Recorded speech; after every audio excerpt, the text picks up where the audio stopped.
A new series of lawsuits filed in Arkansas this week raise a very interesting question. What is the fine line between parenting and government doing the parenting for us? Because the state of Arkansas is looking to keep kids off of social media, citing increasing depression and anxiety among youth. But doesn't the responsibility to keep kids away from potentially addictive apps lie with parents at the end of the day?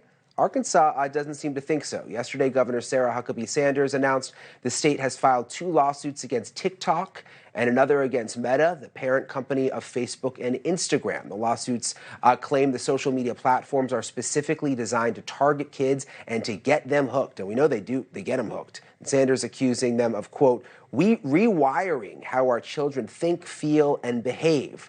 The lawsuit argues Meta has, quote, designed and structured their platforms to exploit multiple neuropsychological traits in youth defendants, have intentionally designed their products using these complex algorithms that are designed to exploit human psychology and foster addiction to maximize users' screen time. But even if that is the case, should it fall on Arkansas to fight to change it? In an interview with Fox News last night, Sarah Sanders made her case for why it should.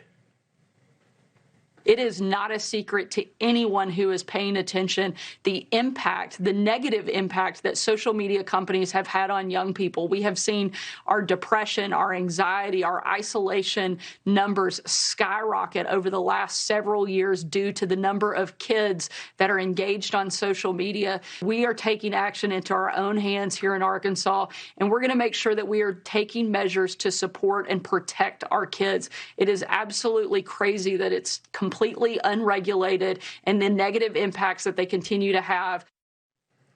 Now, there are not many people who would argue social media is not potentially damaging to children, and that even some extent includes the companies themselves. In a statement responding to the lawsuit, a spokesperson for Meta said, quote, these are complex issues, but we will continue working with parents, experts, and regulators such as the state attorney general to develop new tools, features, and policies that meet the needs of teens and their families. TikTok, for its part, has not yet commented. Now, this new litigation in Arkansas is part of a larger trend of states looking to keep their kids off social media. Utah recently passed sweeping legislation forcing users under 18 to get explicit parental permission before they use social media. Several other states, including New York, New Jersey, and California, are considering similar measures. But is this a case where government needs to step in to protect its most vulnerable, or is it overreach? Let's ask Tim Griffin. He is the Attorney General of Arkansas who filed these lawsuits on the state's behalf. Mr. Griffin, thank you so much for being here. I don't think people really have much disagreement about whether this stuff is damaging to kids. But why is it important for the state to get involved? Well, let me make a distinction. Some of what you raised on the intro relates to legislation. I'm here to address the 3 lawsuits that I filed yesterday. And also, I would point out, I am intimately familiar with this space as the father of a 15-year-old daughter, a 13-year-old son, and a really young daughter who's not yet in this world in terms of social media. But it's clearly the parents' primary responsibility to raise their children, no question about it. But these lawsuits are not about the content. These lawsuits that I filed, and that's what I'm speaking to, are based on the Arkansas Deceptive Trade Practices Act. And most states, if not all, have an analog to that statute. What this deals with is deception. If you wanted one common theme that unifies these 3 lawsuits, it's deception. It's where a company misrepresents what it is they're doing or what it is their product does. That's the issue here. And let's take Meta, for example. We were the first state to sue Meta on this issue. This is not about Facebook and Instagram's content.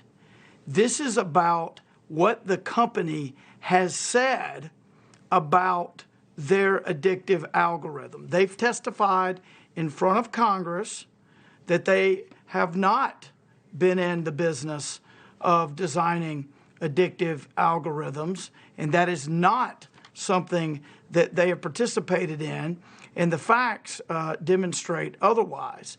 It's that deception that is the core of that suit. And then in we have two against TikTok and ByteDance, which is basically the same company, but we have two separate ones. One is where TikTok and ByteDance have said, hey, you're not going to get adult content if you're a juvenile on TikTok.